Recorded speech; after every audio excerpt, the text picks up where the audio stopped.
is Movies in Contemplation with Jirach and... Oh, am I talking to you? Yeah.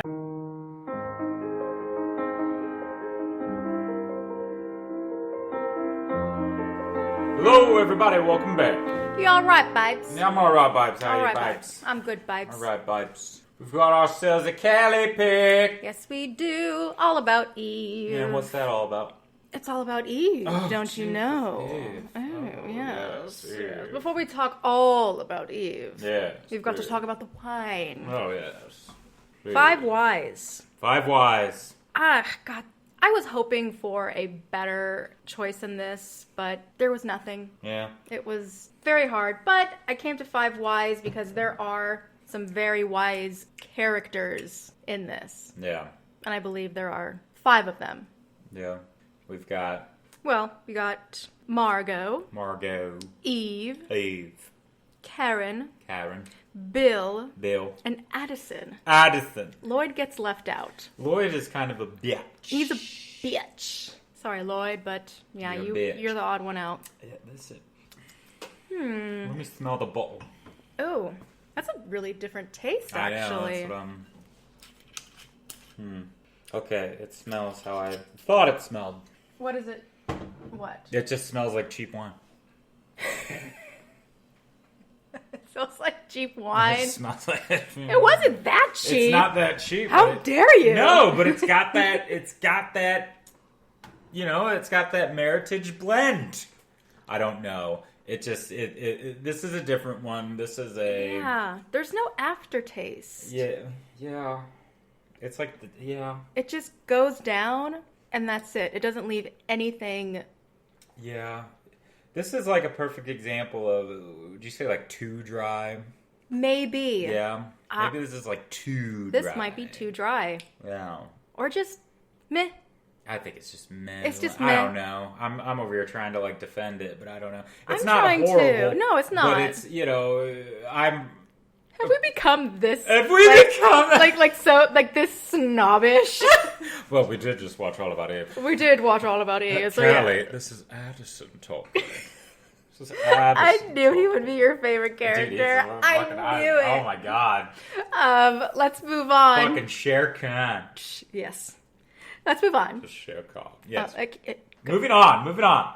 Oh, it's the handy dandy Shakespearean notebook. Welcome. Thank you. I have goatish, naughty patted, arch villain. Ooh. Lustful, Oh. thick-headed, Oh. principal foe or enemy. I've already got it. That is, oh my god. It speaks for itself. It speaks for itself. Even the title of the film speaks for this answer. Right. Spoiler, but anywho, yes. Lead us in. yes. So, Kelly, what does this movie mean to you?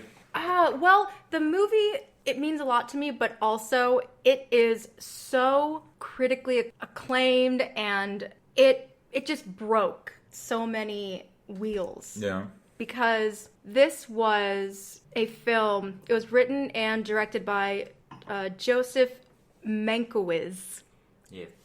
Very hard to... And I'm going to give him credit for his writing. I know certain things about him as a man. He wrote the film? He wrote and directed. Oh. He was known for that. He was very involved. And the thing is, like, his films, I have yet to see, like, classic movies in the 50s where it really delve into a woman's psyche. Mm-hmm. And also, his scripts were so literate and intelligent. He didn't dumb down the script with the dialogue and everything, which it happens all the time now, but it makes, I don't know, like when I watch it, it makes me want to be better with my language and my, it's just so smart. Yeah. The writing. Oh, absolutely. And he loves theater, and and the way he directed, a lot of people actually would say some things about his directing style and the way he did his shots. Yeah.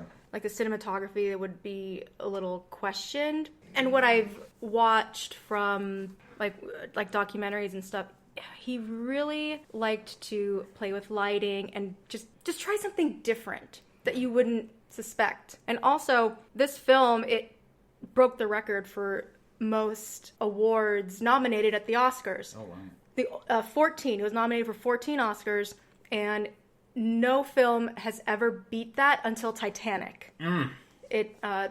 Titanic is tied. Oh, they're tied. They're tied with the most. I don't believe there were any more since then, but 14, that's a lot. Yeah. Mm-hmm. And it did win a couple. I didn't say the movie stars Bette Davis, Ann Baxter, George Sanders, Celeste Holm, and Gary Merrill and Hugh Marlowe. Those were the big stars. And it's cool because this film had just as much drama off screen than it did on. Did it? Oh my God. Well, if Bette Davis was in it, I guess. Well, Bette Davis. To... And also, everything about this film, it's funny. I've never heard anyone say something bad about this film until your mother. Oh, yeah. She hates it. And she just does not like Bette Davis. No. Because when I was watching this before it became my pick, I texted your sister. Mm-hmm. She loves older films, and she gave me so much, and your other sister gave me so much shit about not watching like Audrey Hepburn films. Yeah. And I asked, "Oh, have you seen All About Eve?" And she's like, "No, I never really did. Mom really wasn't a big Bette Davis fan." You know, I kind of get it. Yeah. Your family's like taste in film are very Victorian, very pure, innocent, and yeah. I was gonna call her Margaret Channing, but Bette Davis, she was not that. Mm-hmm. And I identified with that so much because trying to be a performer, I was never meant to be the ingenue. Yeah. I don't have the look for it.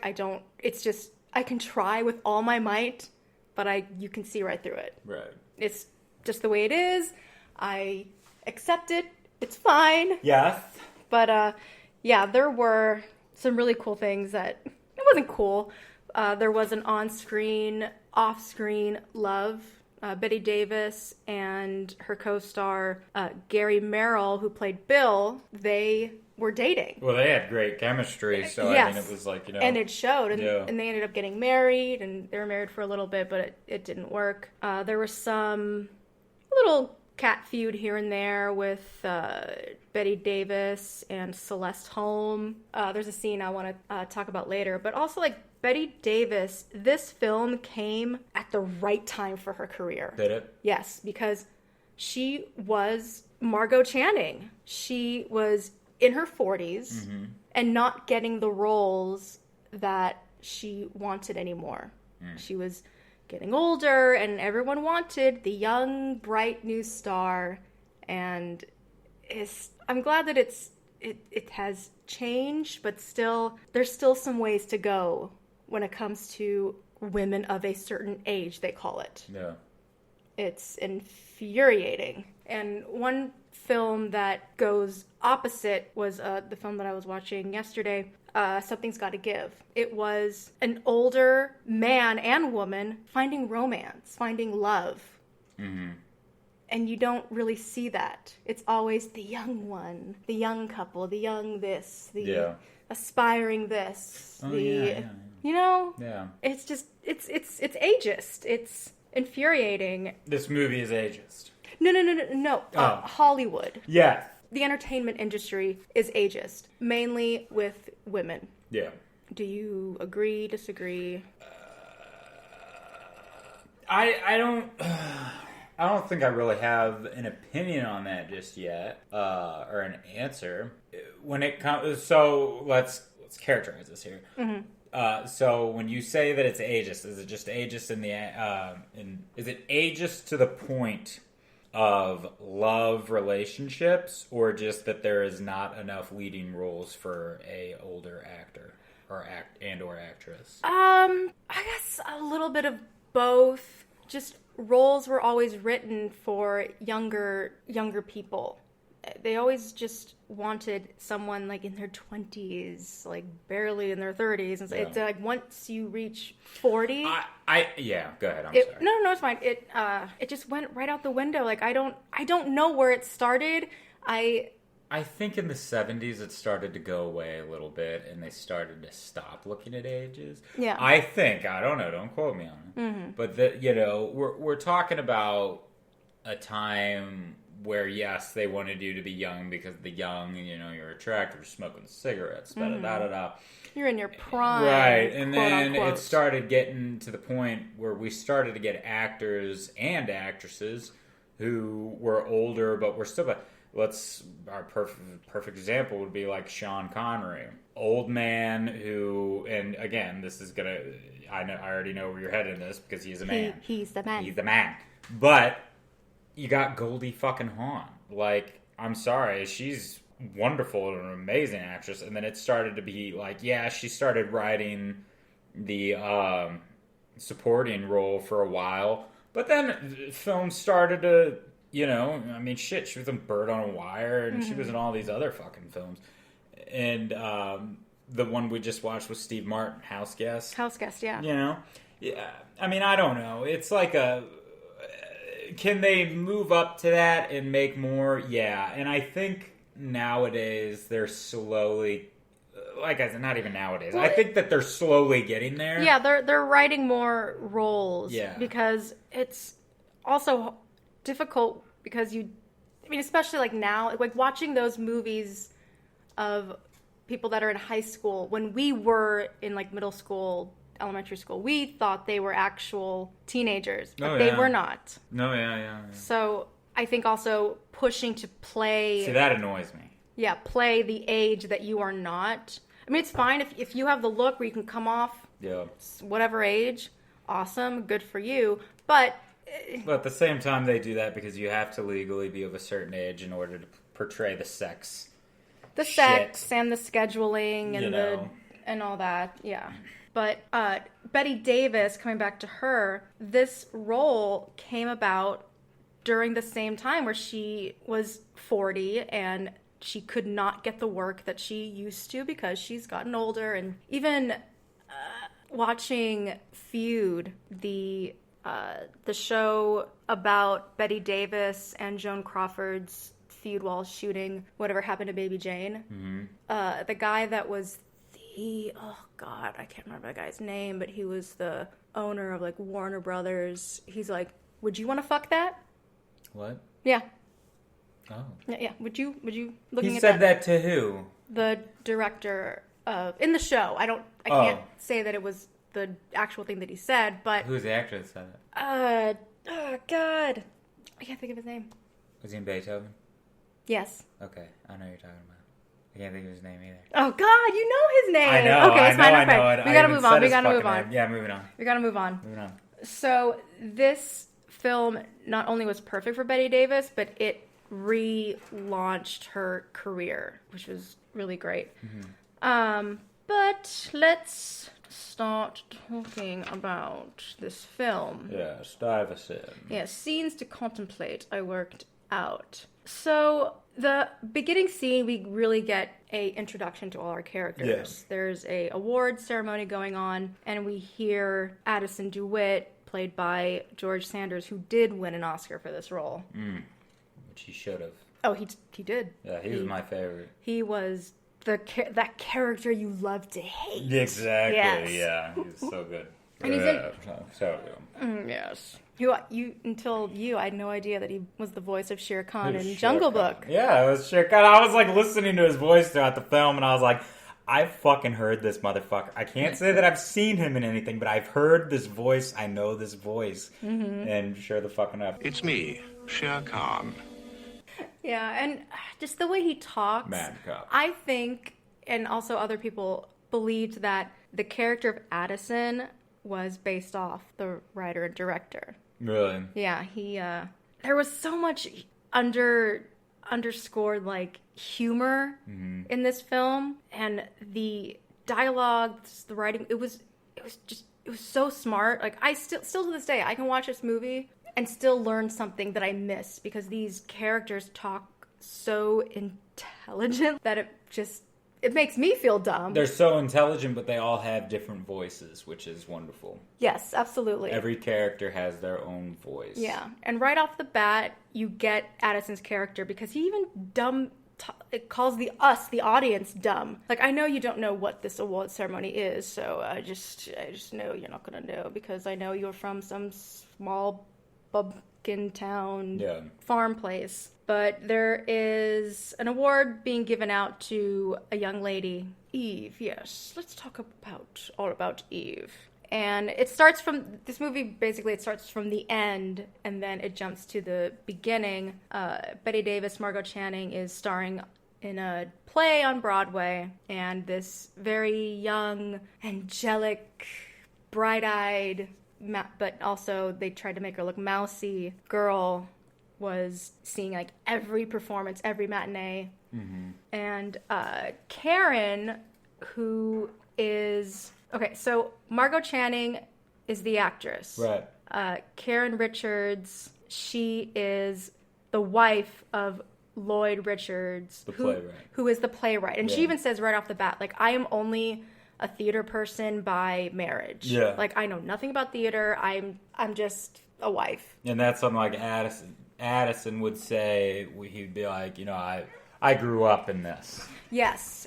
Addison, like, lives, breathes... Like, you'd swear... I was a Tibetan monk. Yes. I would be a Tibetan monk. Yes. He knew everything. And Addison, he's like a theater critic. But Karen notices Eve. She's been to every performance. And she's like, oh my God. Like, she finally, like, met up with her. Because Eve would wait at the stage door for Margot to come out. And she's like, you know what?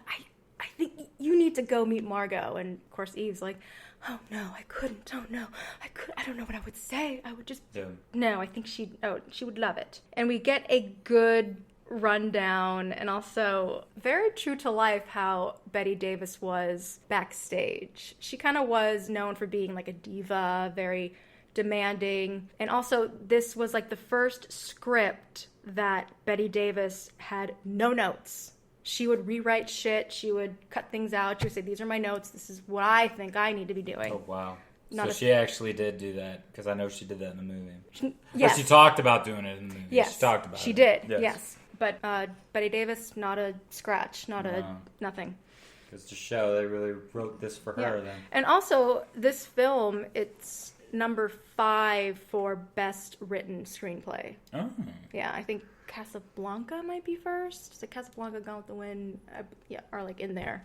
But yeah, All About Eve is 5. Let's see. So yes, now we meet Margot. She's a mouth. Yeah. She just talks and talks and talks, and sometimes things come out that aren't very nice sometimes, but she kind of just says, oh, it's just me and my big mouth. I'm sorry. And we also meet Birdie. Birdie's an interesting character because she's kind of...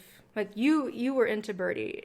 Yeah. Right away. That was the, like, what was she? Like, she her assistant? Yeah. Yeah. Assistant, like, longtime friend. She used to be, like, a vaudevillian. Mm-hmm. And Margot liked to make fun of her for that. Like, oh, you didn't make it past vaudeville or whatever. But Birdie is great because she doesn't have a filter. Right. When she speaks, and she just says what comes to her mind. Exactly. She lets it all out. Oh yeah. That's what I really liked about her. I was like, look at you. Oh, she's great, and she's been in other films the director has made. But Eve comes in. We kind of learn Eve's backstory. It's this whole. You hear violins playing. She was married to a soldier who died in the war. She worked at a brewery, just very boring life. Her parents are poor. She moved to San Francisco and saw Margot Channing playing something. And she's very good at like flattering. Like Lloyd, the writer, is also in Margot's room backstage, and just it's not even just Margot Channing. It's also the writer. Like this play is just perfect and everything, and everyone is just so amazed by this innocent person. But also, I think she's really good at stroking egos, because after that, Eve becomes Margot's new assistant. And I didn't think about this until we watched it. Birdie it happened to her first. She kind of got set aside, and Eve took over as the personal assistant. Yeah. And you would think, why would that happen? But Eve is the opposite of Birdie. Eve is young. She's more enthusiastic to help and do everything. She, again, strokes Margot's ego. And Margot just sets her aside. Like, she's just this old sweater she doesn't want to wear anymore. Mm-hmm. So that kind of gave Birdie a, like, what is going on? Like, what the hell is this? What's going on here? So Birdie was the first person to kind of get Eve's game.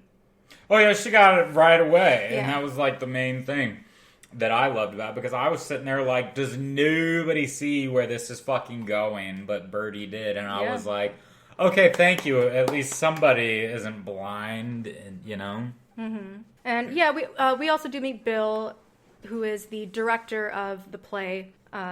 Margot and Bill have been together for a while. They even say that they're like, I don't know if they were already engaged at the time, but he was very smart too. I like Bill. He can smell bullshit right away. And he was the first one to really look at Eve and just honestly, like, not even look at her. Yeah. He didn't give a shit. He was sitting in there, and then he was just sitting in the bed, and she's, like, trying to work. Mm-hmm. She's trying to work him. Yeah. And he's literally just like, I don't give a shit who you are. You're just another one. Yeah. Have we met? Yeah, have we met? Yeah. What's her name? Right. He always calls her, like, Kid, Junior. Yeah. But he goes off to shoot a film in Hollywood. And this is also what's really fun. There is a funny little battle between theater and film. Yeah. Like, the theater people, everyone in this film kind of, like, bashes Hollywood, calling it, like, fake, or just anytime they mention Hollywood, it's like, ugh, God, why would you want to go there? Yeah. Like, why do you want to be in film? Like, what's better than theater? Mm-hmm. So that was that was a theme, like, throughout the damn film. But Birdie was the first person to go up to Margot and be like, may I be so bold? I don't think Eve is what you think. She studies you like you're some type of science project. She watches you like a very disturbing. Yeah, that's definitely a good word. It's a little disturbing, and she did get into Margot's head. Like, what is actually happening? Yeah. Because it was like Bill's birthday, and Eve did like a reminder call for his birthday, and Margot had no idea, and then she figured out, oh, Bill, it's your birthday. Happy birthday. And Eve said, oh, I knew you didn't want to miss to saying happy birthday to Bill. In fact, I wrote him a telegram myself, personally. That's right, yeah. Oh, and Margot, she's like, oh, she has that cigarette, and she gives that stare of, you bitch. Yeah. And we jump to, I want to talk about the party. Right. The party is the scene in this film. Like, I really can't remember the first time I watched this film. I just remember seeing clips of it on TV for either like a documentary or something. I'm like, what is this? Like, who is this woman saying all these fantastic lines and doing such things? So Margot is hosting a very fancy birthday party for Bill, and she's getting ready, and this dress that she wears is so iconic. I always pictured it as a dark green, but I don't think it was, and it was I really was hoping, because I think like red, she had like red hair, and green and red like that go really well together, but it's like this off the shoulder, very cinched at the waist, and then it opens down with the skirt, and there are fucking pockets. Mm-hmm. Yeah. Yeah. Pockets. I swoon for a pocket. In a dress. On anything. Oh. On anything. Give me a pocket and I'm there. Let's see. Oh, Birdie comes into Margot's room, and Margot's like, where's Bill? Why is he late? She's like, what are you talking about? He's been here for 20 minutes. Well, why hasn't he come up? And Birdie gives her that look like, why do you think? Yeah. And I think the little moment of Margot going down the stairs is like the most action this film has, and the most that like physical workout she had during this film, because Bill's talking to Eve, and you know, Eve's doing her thing, and Margot sends Eve away to check on something. And then we start to see something really change in Margot because she is this confident star. Everyone, fawns over her. You see her getting really nervous because she's pacing around the room, kind of like questioning Bill of, why didn't you come up? Why are you talking to Eve? Because just like Betty Davis, Margot is very insecure about her age. Yeah. Like so much so that it starts to spiral. And we start to see her kind of losing it because she paces back and forth looking for cigarettes. And then she keeps opening and closing this little dish that has chocolate. She'll like open it, stare at it, and be like, no, I'm not eating this chocolate. I am not going to stress eat. I am not doing this. Mm-hmm. And then finally she does. So she's starting to unravel. And Bill is like, what are you talking about? This innocent girl who loves you and is obsessed with you is just interested in the industry. And she's just, no, this isn't it. Oh, she's so fine. She's so fair. She's so this. Yeah. And Eve comes back and she's like, oh, Miss Channing, is there anything else I can get for you?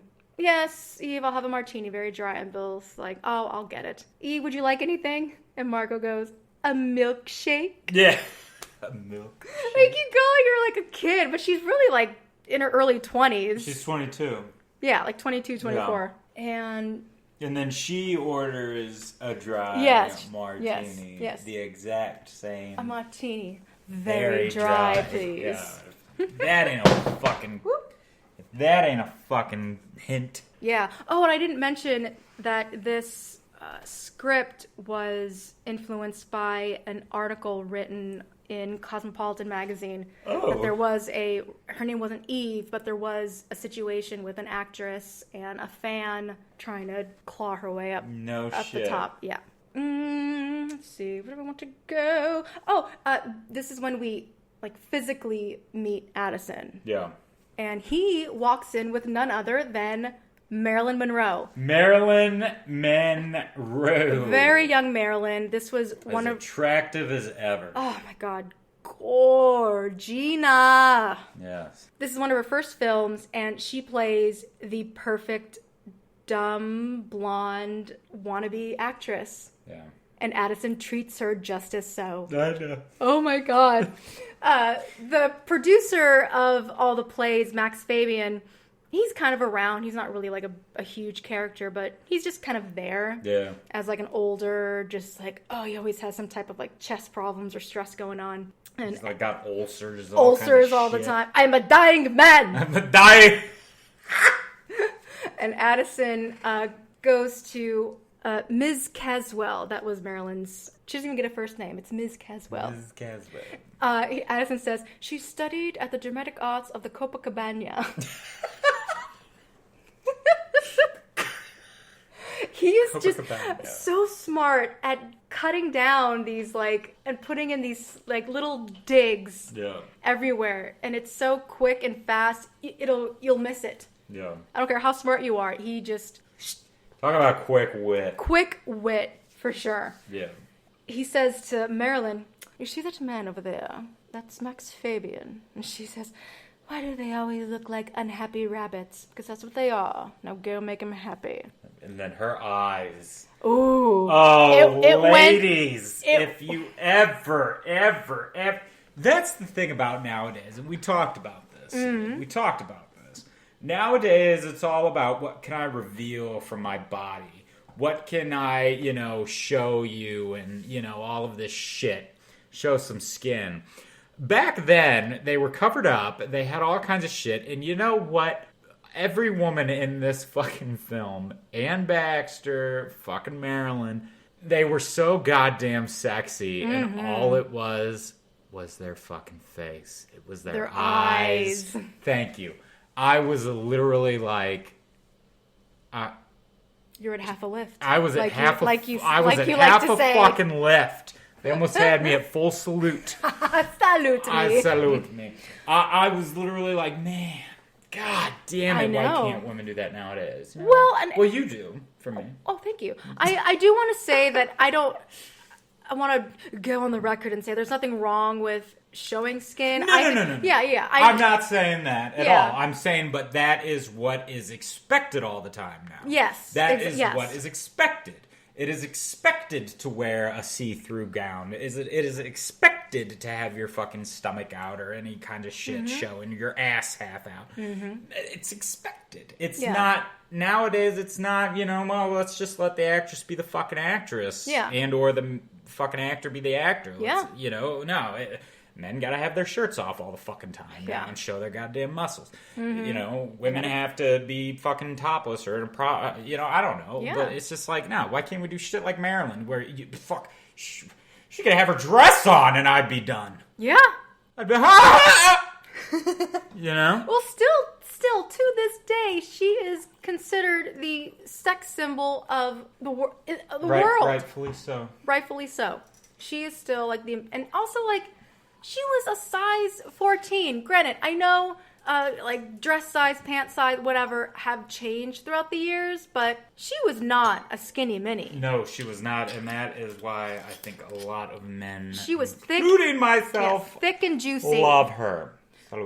Salute me. But yeah, Marilyn's character, she's kind of doing the opposite of what Eve's doing. Yeah. Eve's using her words to go up to the top, and Marilyn, or Miss Caswell, is using her mouth for other things to go up to the top. Yes, exactly. Yes. And Addison knows it. Addison's like, yeah, this is what you got to do. You want to, you're not very smart. Get in there, you're doing the right thing. Yes, bravo. We see it throughout the scene. Marilyn, or Miss Caswell, is flirting with Max. Now, Max is not an attractive guy. He's probably old enough to be her grandfather. Which is, thank you, Mr. Fabian. Mr. Fabian. Oh, give me those eyes. Yeah. Again, those eyes. It was such a small role, but that's all she needed. That's all she needed. That's Yeah. all it was. But Margot, throughout this party, is having a complete meltdown. She is convinced that Bill wants to leave her for Eve. She even says, I'm 40.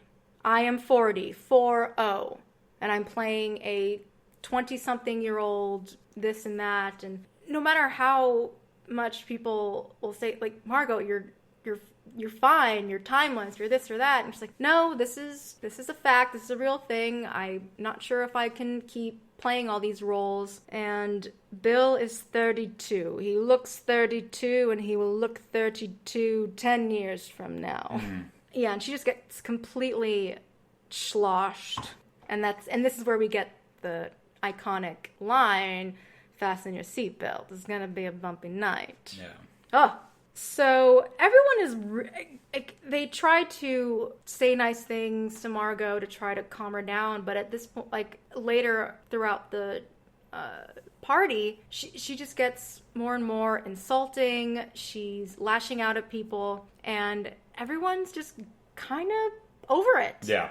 And Eve's she's just taking it because she's trying to be Margot. Well, she's just a fucking snake in the grass. She's trying to hide, so she's not Yes. making a fucking scene. She's just gonna look like the innocent. Yeah, and Karen is, I think she might be the next one to slowly, she's still under Eve's spell at this point. Yeah. Because, Karen goes up to Margot's room. It's where, all the coats are, and Eve's goes up there and asks Karen for a favor. She wants to be Margot's new understudy. The old one is pregnant and can no longer perform. And Karen was all for it. Oh my God, yeah, that's a great idea. Yeah, I'll talk to Lloyd. I'll talk to everybody. And I think Margot would love it. Yeah. And that really didn't go so well. Margot actually tries to pass Eve off to Max to work in his office or something. She doesn't want to have. She's trying to get Eve out of her life. Right. Oh, Miss Caswell, Marilyn, does convince Max to give her an audition for a role that's now available. Mm-hmm. And Margot's like, you know what? Why don't I read with her? When's this audition? 2 weeks from now, I'll read with her if you take Eve under your wing. The audition ends up happening. Well, Margot is never one to be on time. She says, I need to start wearing a watch. I never have, you know. Yeah. Because the audition was at 2:30 and she shows up like at 4 o'clock. Mm-hmm. And Addison is outside the theater, and he's the one to kind of break the news about everything. Because this is also a scene I always get confused about, because just, I don't know if it was Marilyn, the way she delivered her only like 3 lines she has in this scene, and it comes at the end, but Addison tells Margot, not only is Eve her understudy, which she didn't know, she's been the understudy for like a week, but Eve, because Margot is late, Eve read for Margot. Yeah. And she gave a performance full of fire and music. It was a revelation. Yeah. And it's gonna go down in history. And Margot's just like, is that so? So that scene, because I as well was a little confused. Uh-huh. But so that scene was supposed to be Marilyn going to be the new understudy, or the new... No, Marilyn was going in to play Margot's sister in the play. Oh, okay. It was for a role, because the audition was 2 weeks from the party, and Eve was already Margot's understudy like a week like prior, so it's been like a week. But so Marilyn was supposed to audition, went in, auditioned, Margot didn't show up. So Eve read for Margot, and then they decided that they liked Eve so much that Eve was going to get the part of the sister, and Marilyn was out of the picture. No. Right? No. Oh, well, that's what I got out of it. That's what you got out of it. And that makes sense, because Addison says that Marilyn, Miss Caswell, she all of a sudden got sick, and she was in the bathroom throwing up. I guess this happened after the audition. She got pregnant. I don't think so. It's so weird because she... I don't know. I'm just... I know. Your guess is as good as mine, because I thought she did something, you know, casting couch. Well, yeah, that's why thing. I went for the pregnant. Yeah, because she comes out of the bathroom, and Addison's like, how are you feeling? And Marilyn, like, she walks towards him almost like, okay, she's walking like she might have been sick, but her delivery... got it by like 5 guys. Of this, yeah. A train ran on. Yeah, like this line, her line, she's like, I just swam the English Channel. What next? Oh, yeah, she got a train ran on her. I don't know. It's so weird. And then Addison's like, you know what? Maybe you should go for TV. Thank you. So yeah, that was confusing. But this is the big blow up where really like shit just starts to hit the fan, because Margot was like playing cat and mouse, as Lloyd called it. She walks in like she didn't know that the audition happened, and she's like, oh, where's Miss Caswell? Oh, are we gonna do this audition? I'm sorry I'm so late, and blah blah blah. And Bill's there, Mac's there, Lloyd is there, and Eve, and they're just like, well, it already happened. Eve, she's your understudy, so she was bred for you. And she's like, Eve, my understudy? Since when? But yeah, no one really, from what we see, no one actually did tell Margot that Eve was her understudy. So that was shady. Right away. Like, not even asking Margot, or even let alone telling her. Well, apparently Bill didn't know. Bill found out that day and was just like, all right. Yeah. Whatever. Yeah, it was between... And that's what's interesting, because I've never known the playwrights to have that much say. But apparently in this film they did. Well, for the, you know... But I've never known them to have as much say as what this film is portraying them. Yeah. I could be wrong. I don't know. I don't know either. But it's usually the producers. Yeah. That's why I'm a little shocked that Max wasn't saying as much. It was almost like he was... For me, the roles were like reversed. Unless writers back then had more of a say. Maybe. Than, let's say, they do nowadays. It was less corporate than it is now. But yeah, because Addison said that, Lloyd said that it was so amazing to hear his words spoken as they were written. Yeah. So it was like what Margot said, seeing a 24-year-old play a 24-year-old. It was that, like, that's what made it great. Really? Yeah. So she still thinks it's a physical thing. Right. Like, it's her look because she's young. I mean, who knows? We never actually get to see Eve perform. Also, we never get to see Margot perform. There's always like the curtain call, and that's really it. So she gets figured out that she knew everything that happened, and they just have this big blow up between everyone. Lloyd storms out, and all playwrights should be dead for thousands of years. Well, that's insane, because actresses never die. Yeah. I didn't get it. Oh, you didn't? No. Well, it was just, they were just taking digs out of, like, as a playwright, Margot's just like, yeah, for playwrights to be considered good or famous, whatever, they need to be dead for thousands of years. You're right there, Bipes. I'm good, man. So, alright, I get it now. Yeah. And then, right on. Yeah, Lloyd's just like, well, unfortunately for the playwrights, or whatever, actresses never die. Stars never dim. They never die. I think that was what I wasn't... Hang on. Mm-hmm. I gotta think. Okay, sure. I don't know. Again, this film is... Maybe different language, different time. Different language, different time. And this... Like, even the... I always say his name incorrectly because the writer-director, Joseph... Joseph! Like, he purposefully made this script overly intelligent. Mm-hmm. To...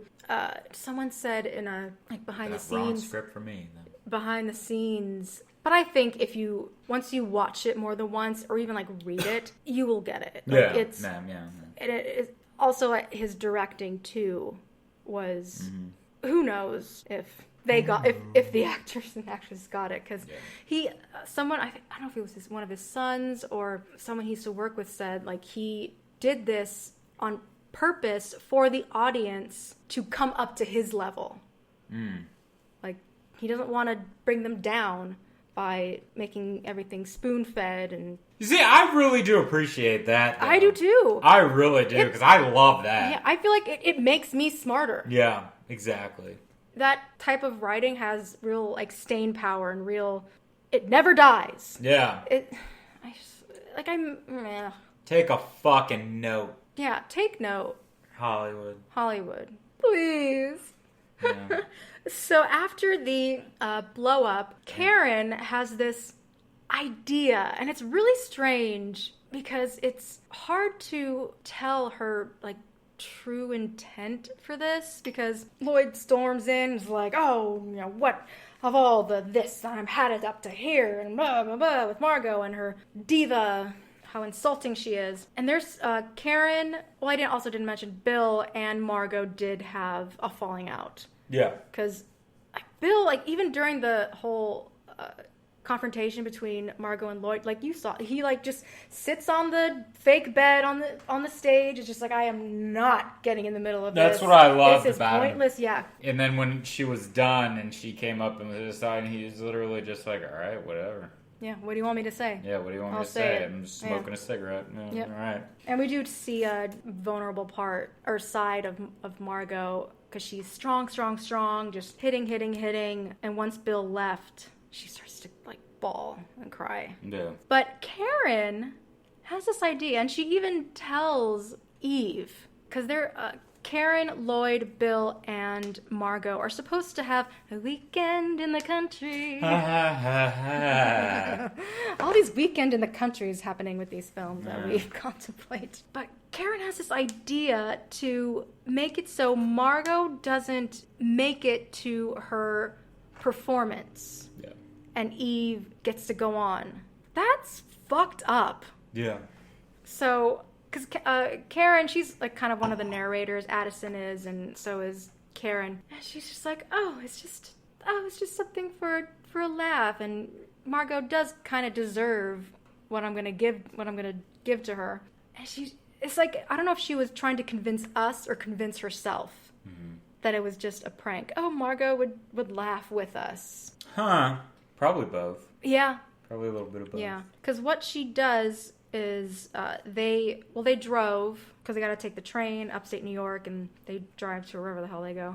But Bill doesn't come. He's like, they're like done, we think. But Karen And also, like, how would you not notice this? Even looking at, because you get to see the dashboard of the car. How do you not notice? Because Karen, she takes out the gas in the car. But, like, you don't notice that the car's empty? Lloyd, the gas thing, the little meter. Some people probably wouldn't have noticed. I just put gas in this yesterday. How the hell? But wouldn't you see that? It's right in front of you. Yeah, but this was also the day and age without, like, a fucking an alarm going off in your car and all other kinds of shit. Maybe. But, yeah, the car dies. Fuck, I've ran out of gas with a car that does give me a warning, so I mean... Yeah.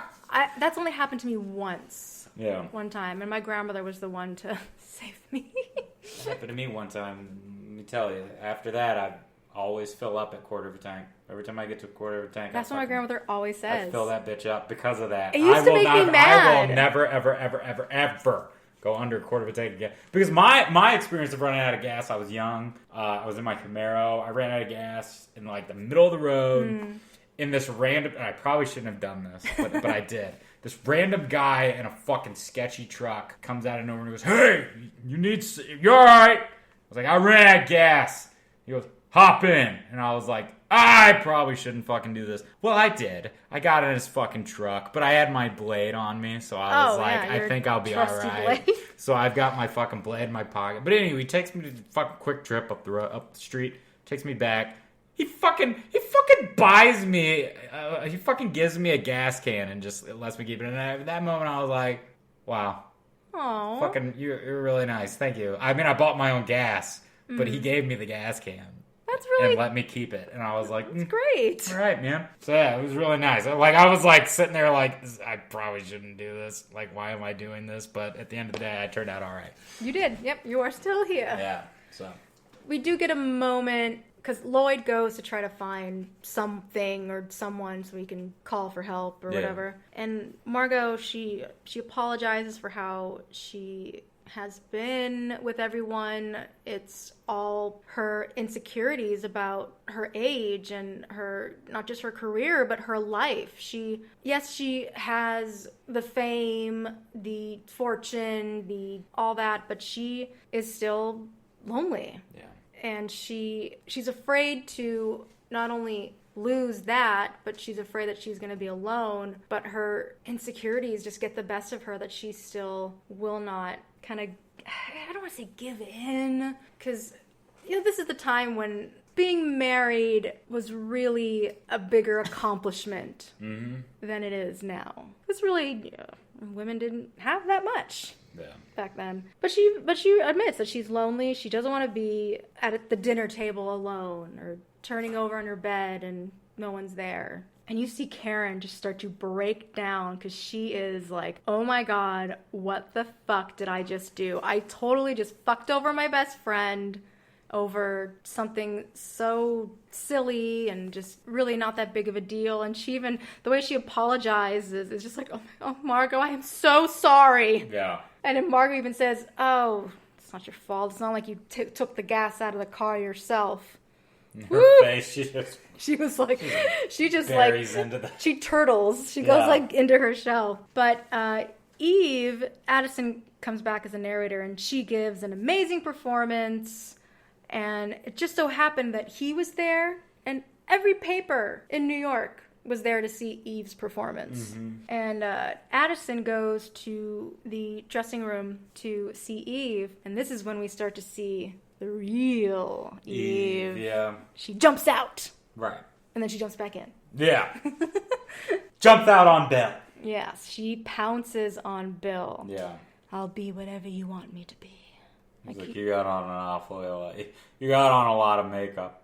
Only for you. Only for you. It's like, okay. He completely disses her. Yeah, he was just like, okay. Well. Yeah, I go after what I want, and I don't want things to go after me. Yeah, and then he like hit her arm. He was just like, all right, kid. He's like, all right, kid.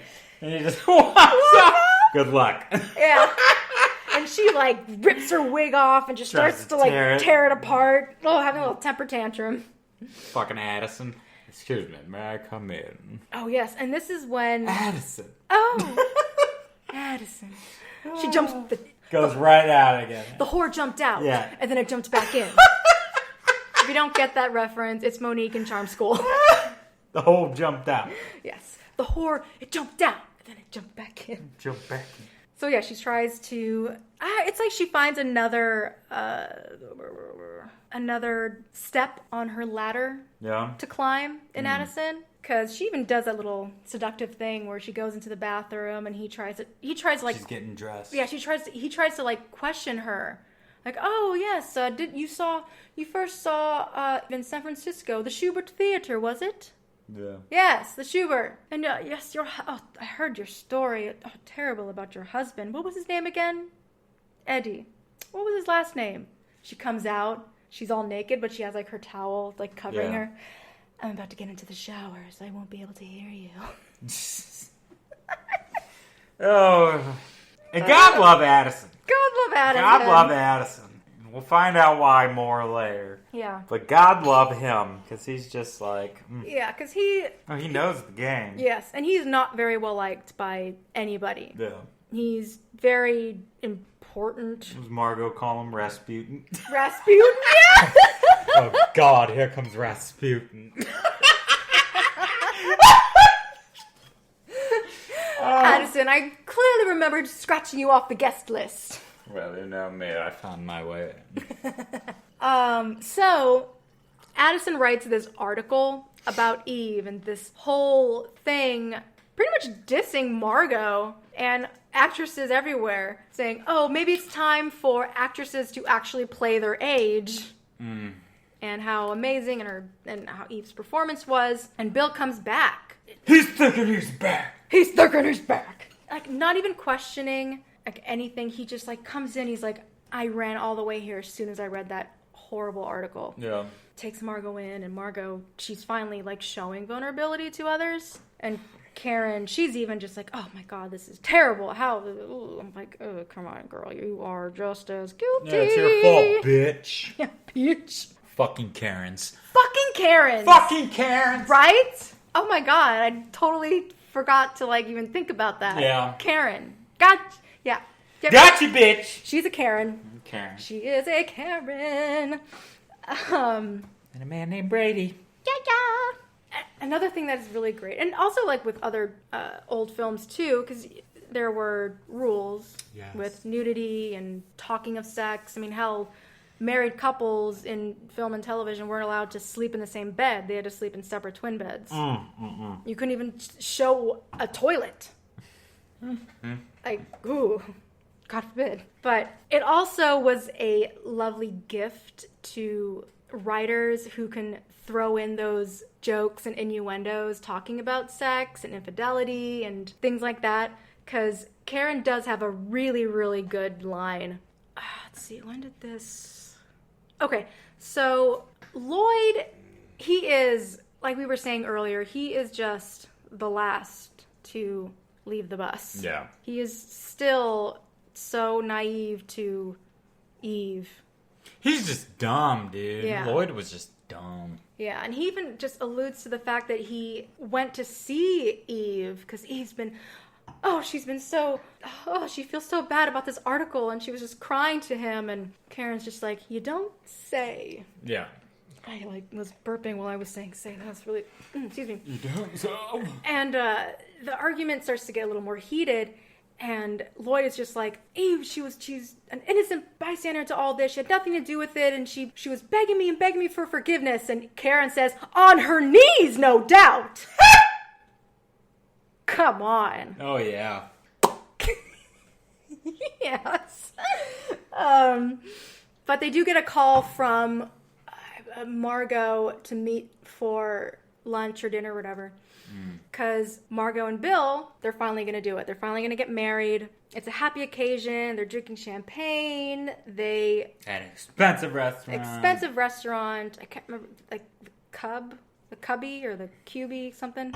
I can't remember what it was called. The Oak Room. Where the elite meet.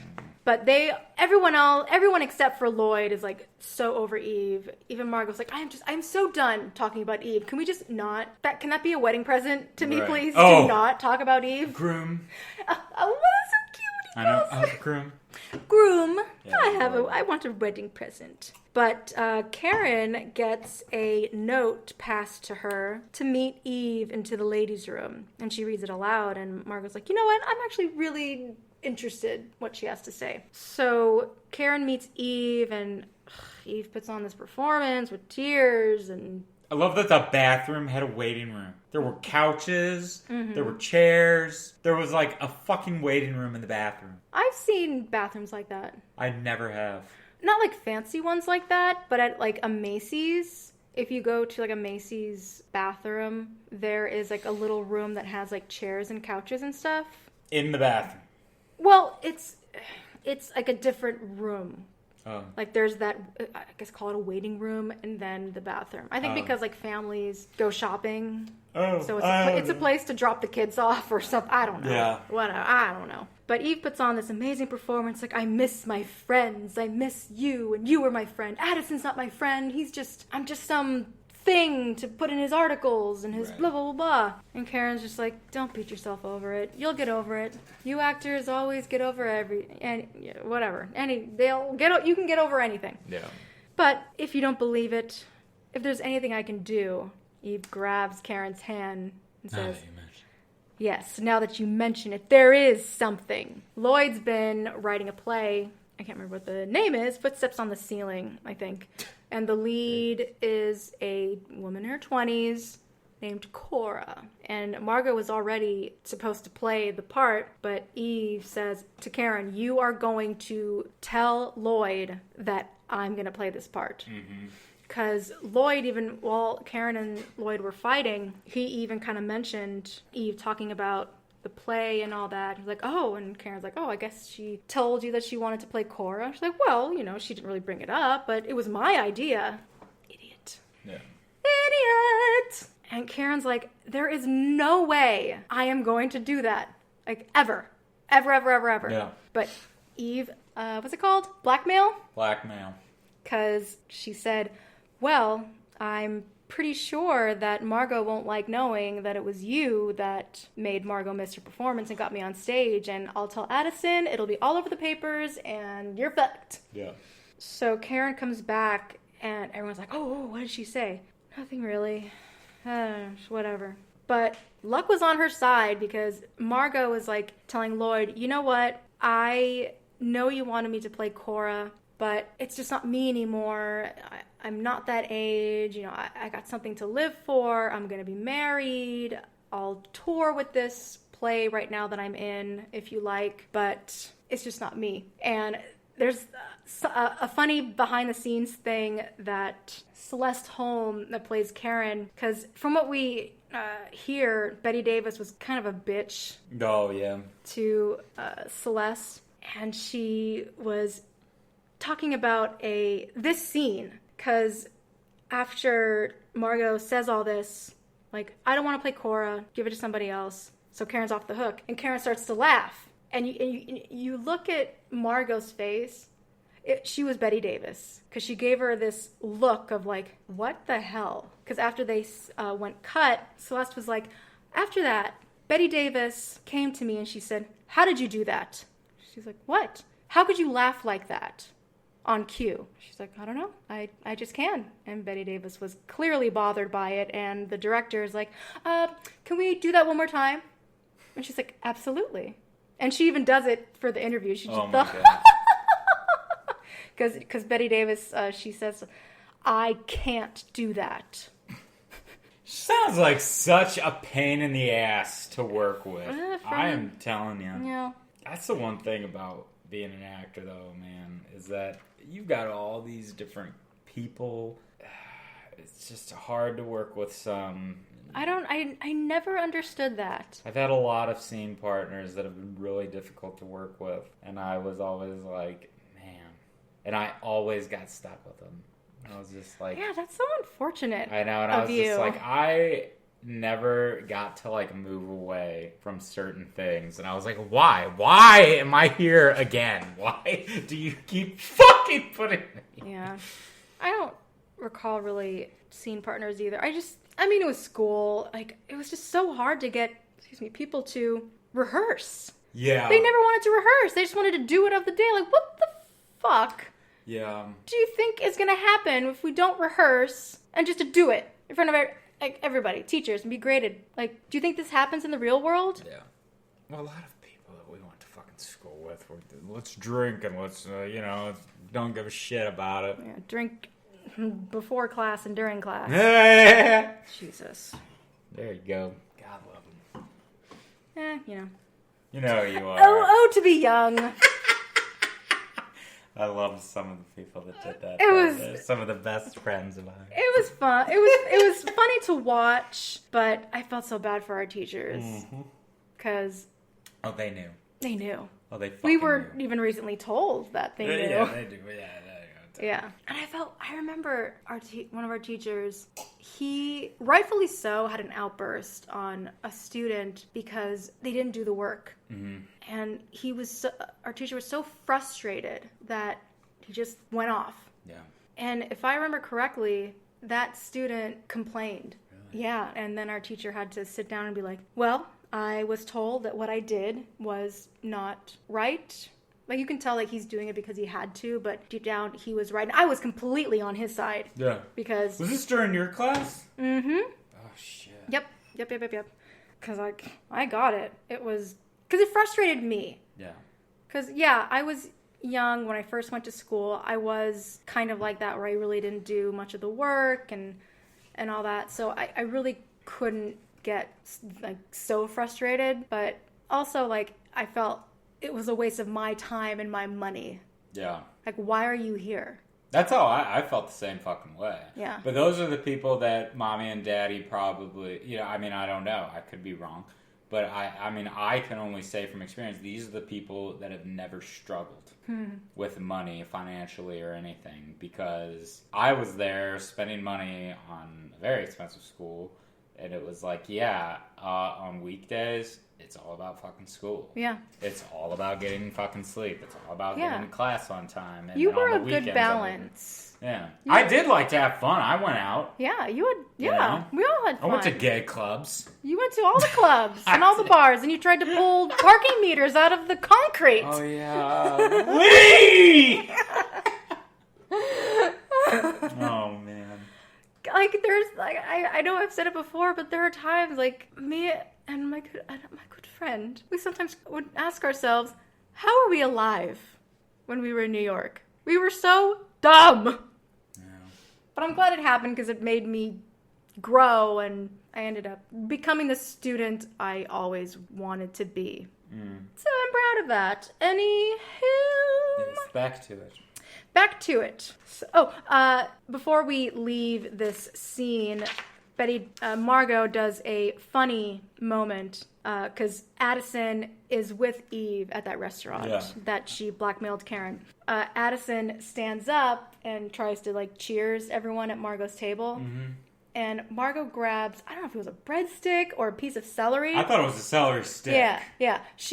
And I didn't see anybody with Bloody Marys, so I don't know that where was the weird. fuck it came Were they from. Eating, like, chicken wings? Right. I don't know. Where was the ranch? At this fucking expensive ass, at this goddamn oak room looking fucking place. The cub room, or the cubby. But she holds up the celery stick, and she bites it. Yeah. And that's another way of showing biting your dick off. Oh God, is that what you got out of it?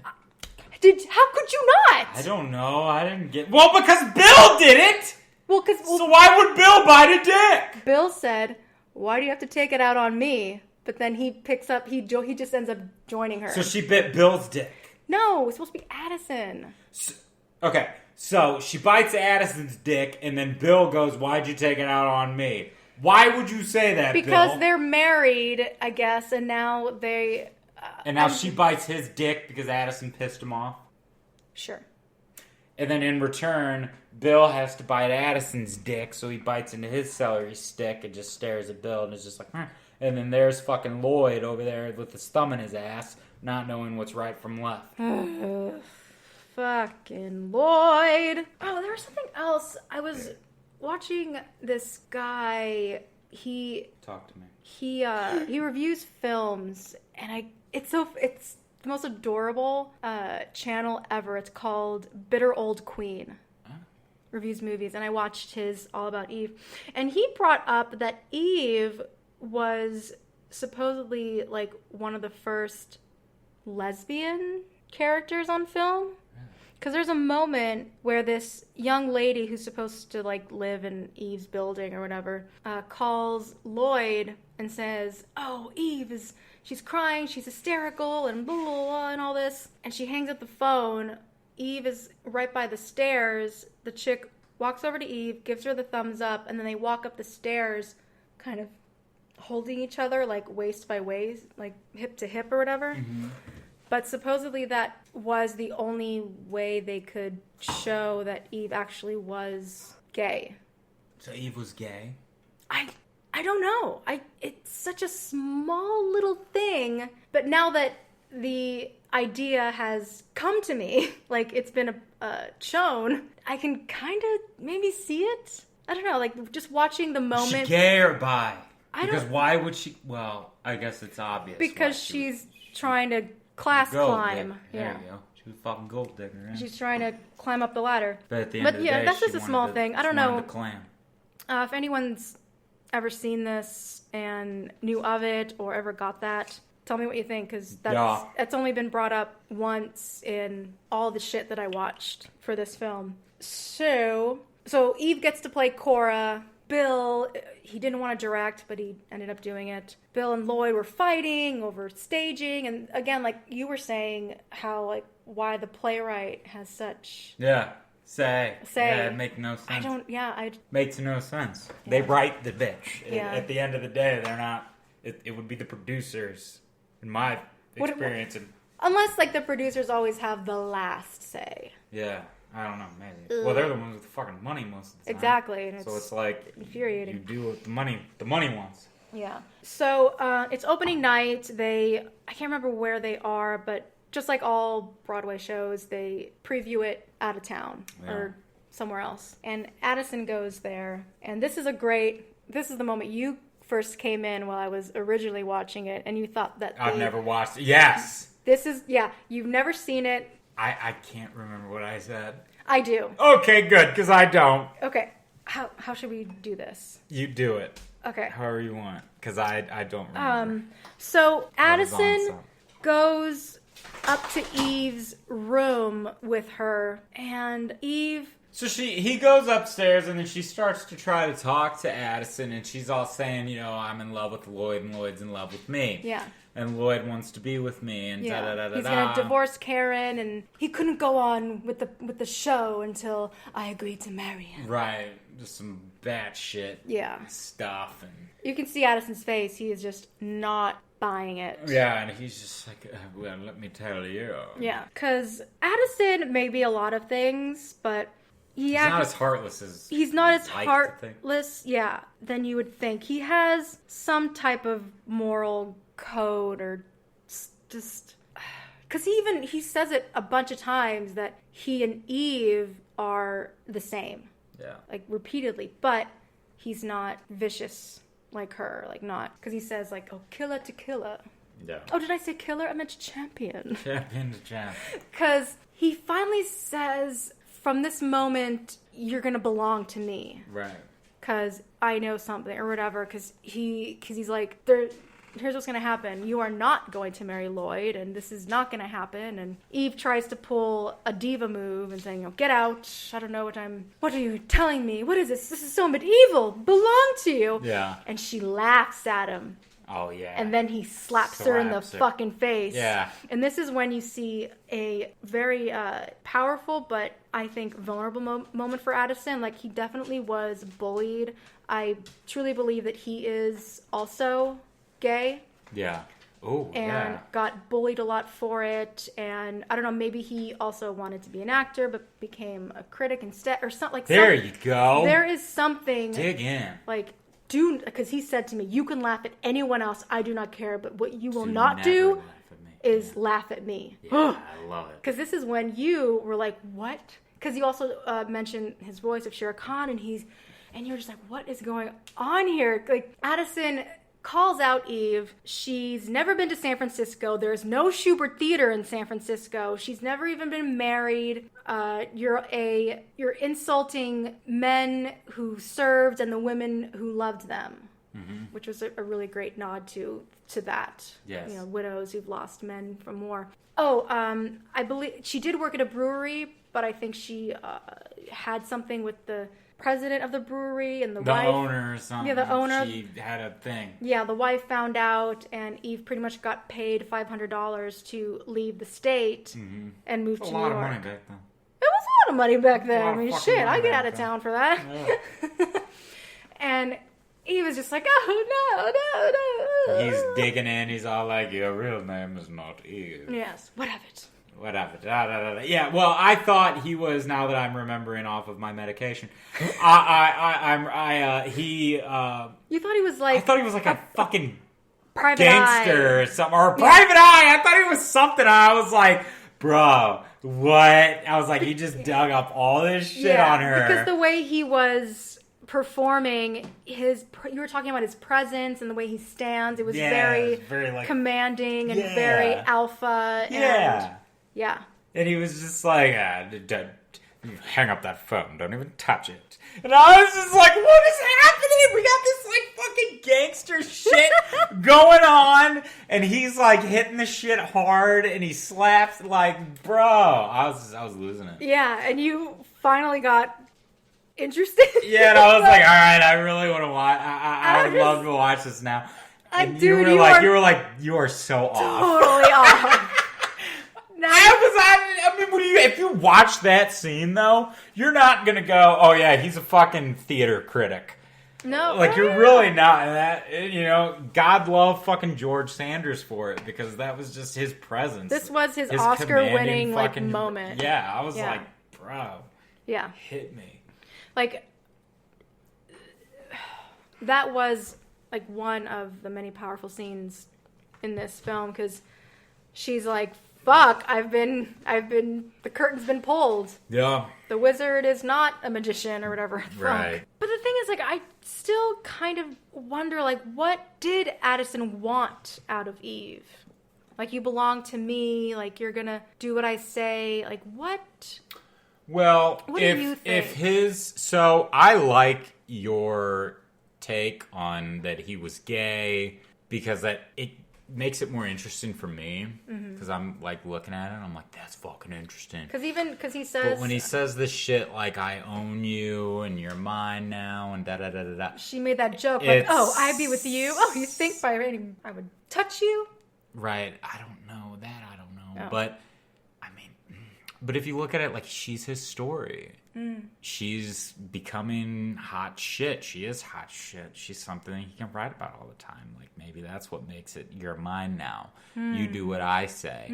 You go for what roles I want you to go for. Ooh. You do this and that and that. That's one way. Yeah. And then we could go the route of he wants to be with her. No. And wants her, but I don't. No. He says a point blank, the fact that you think that I would want to be with you is more absurd than something. Like, I can't, again, it's a really fancy word that I don't use every day. Like, he's disgusted with the idea that she would think that he would want her. Right. So he makes it very clear that he is not interested in her physically, mentally, emotionally, whatever. So, of course, Eve's like, oh, I couldn't go on. I can't go on tonight. Oh, I couldn't. Yes, you will go on. Will go on. Yes. Sergeant Hoffer. And Eve does go on. She does a great performance. And this play, we go back to the beginning, which is the end. The Bill and Lloyd, they get... I didn't write down the award. It's supposed to be like the most prestigious award for theater, and... It looked like a fucking... fake. Well, I mean, it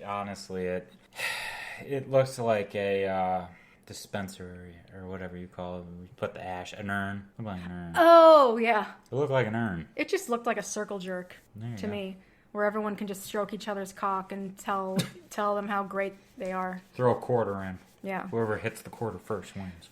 Eve gives her speech, and everyone is there. Addison, Bill, Margot, Karen, Lloyd, Max, and I didn't see Lloyd. Lloyd was there. Oh. He won. He won one of the awards for the play. And she gives this fake speech like, oh, if it wasn't for Karen, it wasn't for her, da, da, da. And she says, even though I am leaving tomorrow for Hollywood to make a film, don't think that I am leaving you. And when I come back, I hope you'll have me back at the theater. Right. So, like, she spends the whole movie talking shit about Hollywood. And there she goes. Sell out. The Margot does get a good little jab at Eve. Because Eve says something about her heart not leaving New York or whatever. And Margot says, don't worry about your heart, Eve. You can put it in the award where your heart should be or something. Ooh. Like something where she's heartless. Yeah. Like no one's happy. That she won. Well, it's just the whole situation. Like it's like everything that came out of her mouth. Even Addison was pissed. And that's what I called it in the beginning of the film. Because you see him in the beginning of the film, and he was even just, like, looking at her like, you cunt. Yeah. And you had everybody else, Margot and Karen, were just sitting there going, cunt. Not clapping, yeah. The three of them were all giving her shit, and it was just like, all right, I'm excited to see the end. Yeah, so Eve goes back to her apartment, and she discovers that a stranger, is asleep in her room. Damn. It's a young college girl who came in while the maid was cleaning or whatever. And she comes across as a fan. She's the president of an Eve Harrington club. And she's doing an article about how she lives. And she even says, oh, I hope you're not planning to stay in Hollywood. Like, you should be in theater and blah, blah, blah. And you see Eve, like, totally kind of, like, turning into Margot. Like, her speech drops an octave and just like, over there. Yes, I'm going to Hollywood. What of it? Yeah. There's a knock at the door, and the intruder, her name is Phoebe. She answers it, and Addison is at the door holding Eve's award. Says, "Oh, just tell Eve she left this, and she knew his name." Yeah. And Addison says to Phoebe, "Phoebe, do you hope to get an award just like that?" And Phoebe's like, "More than anything in the world." And Addison's like, well, you should ask Eve. She knows all about it. Yeah. Oh, all about Eve. And Phoebe goes to Eve's room to put the statue wherever Eve told her to. And Phoebe puts on her little, like, cape that was really popular. It was like a shawl / like floor-length cape. She picks up the award, and the ending shot is Phoebe looking in this, like, three-way kind of mirror. And then we see rows and rows and rows of Phoebe because it's this cycle that keeps happening. It happened with Margot, with Eve, and now Eve with Phoebe. And then when Phoebe gets where she wants, like, there's always going to be an Eve. Yeah. Yes. So that's the end. Yeah. Very telling. Very true to life. Also, life in the performing. Just so good and so smart. Yeah, it was. I really do recommend this film, people. Yeah, but good one. Would you watch this film without me? You know, it is a long one. I probably will. Cool. Because I love old films. I love these vintage. I love these old films. I love classics. And this would probably be one that I would watch because number one, it speaks to us because of the industry. Yeah. This was an industry that we were part of, and you know, and I love it in that aspect. So yeah, I'd say I will. Cute. Yes. Let's jump to the handy dandy Shakespearean notebook. Notebook. Oh yeah. It's the first time where I was like, we don't even have to go back because it's obvious who is the goatish, naughty-pated arch villain. And it's perfect. It's perfect to Eve. Because that is exactly what she is. Lustful, thick-headed, principal foe, or enemy. Exactly. That's exactly what she is. So there you go. No contest. What do you have for me now? You know what? We had a contemplator reach out to us on Twitter. We did! And that was really awesome. Thank you for that. and he so picked two of your so films. picked two of my films It's like that he knew you. That I did. Exactly. Yeah, Trey Bizarre. Yeah. So it was like, yeah, and those were two that I really I planned on doing. Mm. And since he called out for them, I'm going to go ahead and go for one. And we will shoot for the first one will be The Big Lebowski. Fucking knew you were going to choose know that you one. would. I know you would. I was hoping you weren't, but alas, I failed. Why? You don't like it? I think I'm going to wait to... Good! It's going to be a great episode then! To talk about my feelings about this film, because I don't want to get hate out of the gate. Or even before I even open the gate. We need to have... Well, it's going to be good, though, because we're going to have a nice argumentative oh episode. My God. So, you want the drama, people? Here comes the drama. It's time to get your fucking... Let's get our wraps of, sharpen your knives. I'm going to sharpen my teeth. Sharpen your fucking teeth. Do that fang shit. So, all right, everybody. Thank you so much for joining us once again for this wonderful, wonderful, wonderful contemplation. We are on all social media platforms. Yes, please like and subscribe. 5 stars, please. And if you would like to leave us a review, we would fully appreciate that. We are also all over the webs. On Instagram, we are movies.contemplation_pod. On Twitter, we are movies_pod. We have an email, movies.contemplation@gmail.com. And we are on Facebook, Movies and Contemplation. Yes, thank you once again, everybody, for joining us. And catch us next week with The Big Lebowski. Bye, babies. Bye.